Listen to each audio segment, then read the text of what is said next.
मेरी पिछली वीडियो देखने के बाद में बहुत सारे स्टूडेंट्स के मन में ये सवाल था कि अगर हमें गोल्ड एंड सिल्वर खरीदना है बट हम उसको डिजिटली बाय करना चाहते हैं instead of offline gold and silver purchase करने के, तो हम किस तरीके से कर सकते हैं। तो अगर गोल्ड एंड सिल्वर के अंदर इन्वेस्ट करना है, उसके साथ में लिक्विडिटी भी चाहिए, तो सबसे बेस्ट तरीका है इसके वो परचेज करने का through ETFs, exchange trade funds. तो उसके लिए आपको एक डीमैट अकाउंट लगेगा एंड डीमैट अकाउंट अगर आपके पास में है तो आप गोल्ड एंड सिल्वर के ETFs बाय कर सकते हैं। बहुत छोटी डिनोमिनेशन के अंदर 100 रुपीज़ 150 रुपीज़ की डिनोमिनेशन के अंदर आप जितना परचेज करना चाहते हैं उतना गोल्ड एंड सिल्वर परचेज कर सकते हैं। लेकिन अब सवाल आता है कि कौन सा ETF परचेज करें।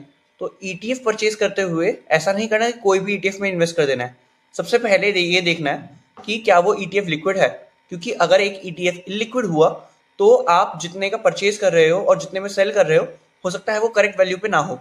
लिक्विडिटी कम होने की वजह से ETFs जो हैं वो अपनी NAV जो नेट एसेट वैल्यू है उससे ऊपर या नीचे ट्रेड करते हैं।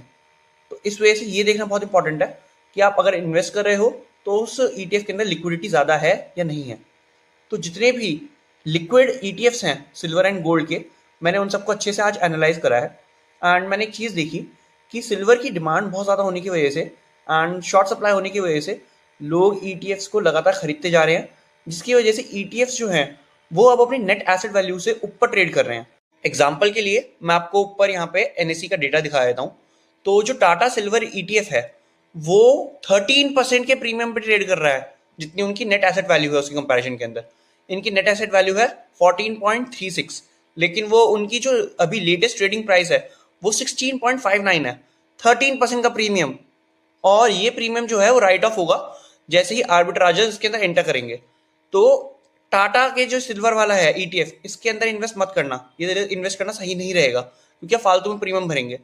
अभी जितने भी ETFs हैं सिल्वर के उनमें बहुत ज़्यादा डिमांड होने की वजह से सभी प्रीमियम पे चल रहे हैं, लेकिन जो निपॉन का सिल्वर बीज है वो सिर्फ 2% के प्रीमियम पे ट्रेड कर रहा है और इसके लिक्विडिटी भी अच्छी है। तो अगर आपको सिल्वर में इन्वेस्ट करना है तो आप निपॉन का सिल्वर बीज खरीद सकते हैं एंड गोल्ड के लिए भी आप निपॉन का गोल्ड बीज खरीद सकते हैं। ये एक्चुअली में 1% के डिस्काउंट पर ट्रेड कर रहा है जितनी इसकी नेट एसेट वैल्यू है।